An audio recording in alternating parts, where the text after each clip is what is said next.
Hello everyone, and welcome to the first of many videos that I plan to make detailing the local myths and legends pertaining to each state in the United States. I'll be visiting each state in alphabetical order until I hit all 50 of them.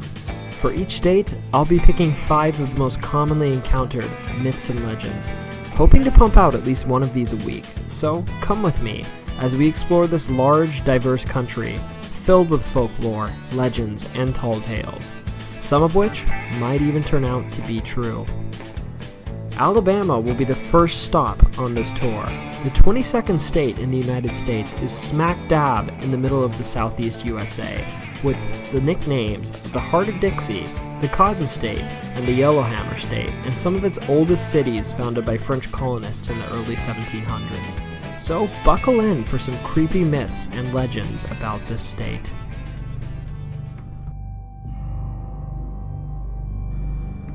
Our first urban legend today is the myth of the Gadson witch in the woods. As legend has it, in the early 1900s, a witch inhabited Gadson, Alabama, and her name was Torbid.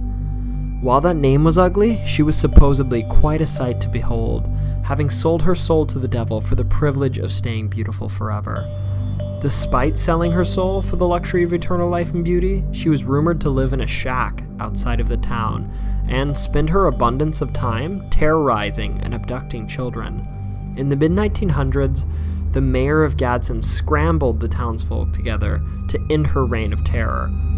Hiking towards her shack, they found a pond, stained with blood and littered with body parts to start. They also passed by a cave that had a horrid stench.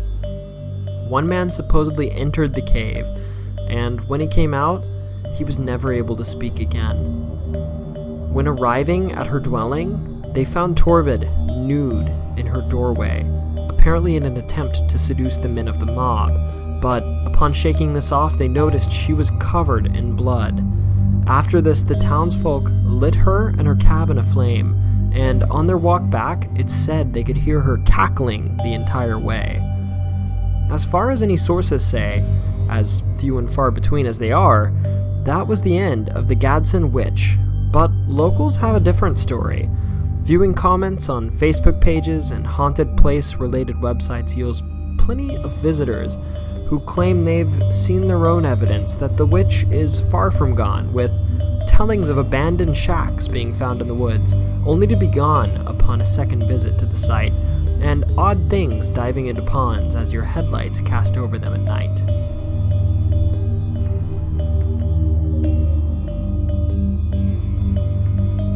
Our second urban legend today is that of Crybaby Bridge in Saraland, Alabama. This legend has almost no backstory compared to the others, and almost no sources to cite, but is so well known by locals that it is worth telling and bringing up. There are many retellings of this story, such as a Native American child being swept away during a flood, or a baby dying in an automobile accident on the bridge. But the most popular version involves the Civil War. Supposedly, opposing forces, whichever side they were on, were advancing upon a nearby plantation. When the plantation owner got word, she took flight and ran to the river crossing to hide. But once she got there, her baby just wouldn't stop crying. She tried and tried to get the child to be quiet, but when it wouldn't settle and opposing forces were drawing near, she had no choice but to hold the child underwater to silence it, and eventually drowned the child. Admittedly, if you look up a Crybaby Hollow or a Crybaby Bridge, there are many states that have such legends, such as this. You can err on the side of casting blame here on this being a common event in the old times, or that this might be a common tall tale. But either way, a modern motorist every now and then has claimed that as they drive by this bridge, they can hear the sounds of a crying child.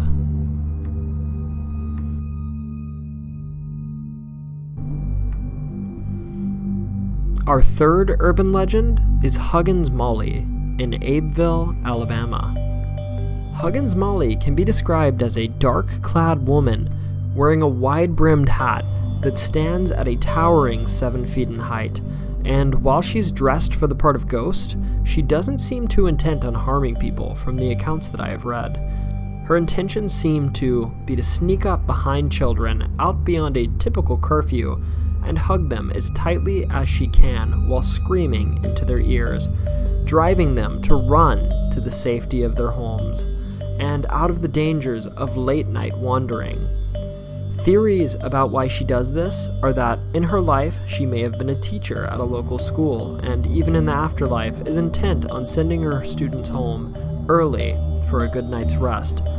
Other accounts claim that she may have lost a child and, during her grieving period, went around town hugging local children in the town. Abbeville really seems to stand behind this legend too. Huggins Molly is not only on their town sign, but is the theme of a local restaurant, which happens to be the primary source for this legend.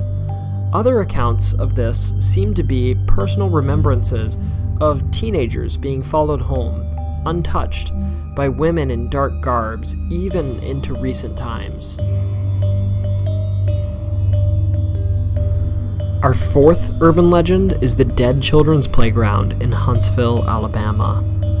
While the prior legends are difficult to put citations to, this legend has far more substance and, dare I say, proof to it. The Dead Children's Playground is simply a playground adjoining Maple Hill Cemetery in Huntsville, Alabama. The cemetery was founded in 1822, but even in modern day, it's said that the spirits that dwell in the cemetery still make play on the playground after dark. Visitors present during the busy hours of the night, said to be between 10 p.m. and 3 a.m., find that they hear children calling to their parents and see swings swinging without passengers, and apparently have even seen full-bodied apparitions. The truth behind this legend is potentially even scarier than the legend itself, too. Before the playground even existed, there was a large marble quarry adjacent to the Maple Hill Cemetery, right where the playground is today. This quarry operated from 1945 to 1955, but was shut down at this point. Supposedly, after this, in the 1960s, there was a string of child abductions with no bodies being found. Eventually, for no apparent reason, someone was making their way through the abandoned quarry when they stumbled upon a small skull, prompting into an investigation of the site. This investigation yielded multiple bodies and skeletons of the children who were subsequently buried in Maple Hill Cemetery next door. Many believe that these children's bodies that were found at the quarry are the residents of the playground that you can hear during the busy hours of the night. Our final urban legend is Hell's Gate Bridge in Oxford, Alabama. Hell's Gate Bridge, as stated, is an infamous bridge in Oxford, Alabama.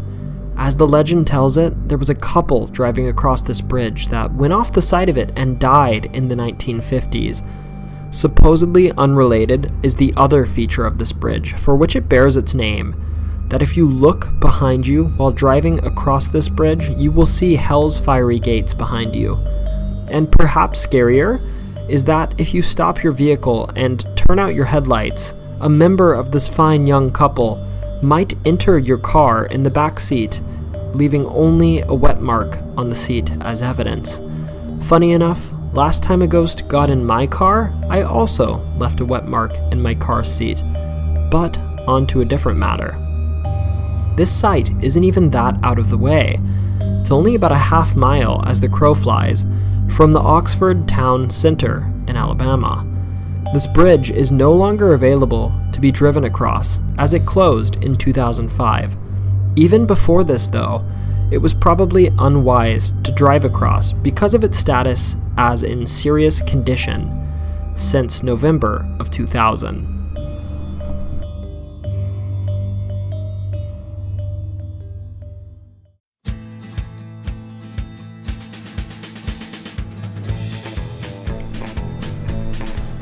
Thank you for sticking with me today as I tell you some of the local myths and legends of Alabama.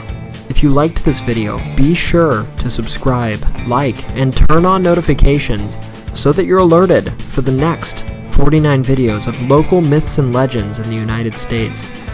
If you'd like me to dive deeper into one of these myths or legends, or another myth in the Alabama area, comment down below. As you can tell, I'll also be making videos and telling stories outside of this main series about the United States. If you have your own scary story you'd like to hear told, email me at the email listed in the description with the story, and I'll be happy to get back with you shortly. Until next time, stay safe, stay spooky, and remember, it's always story time.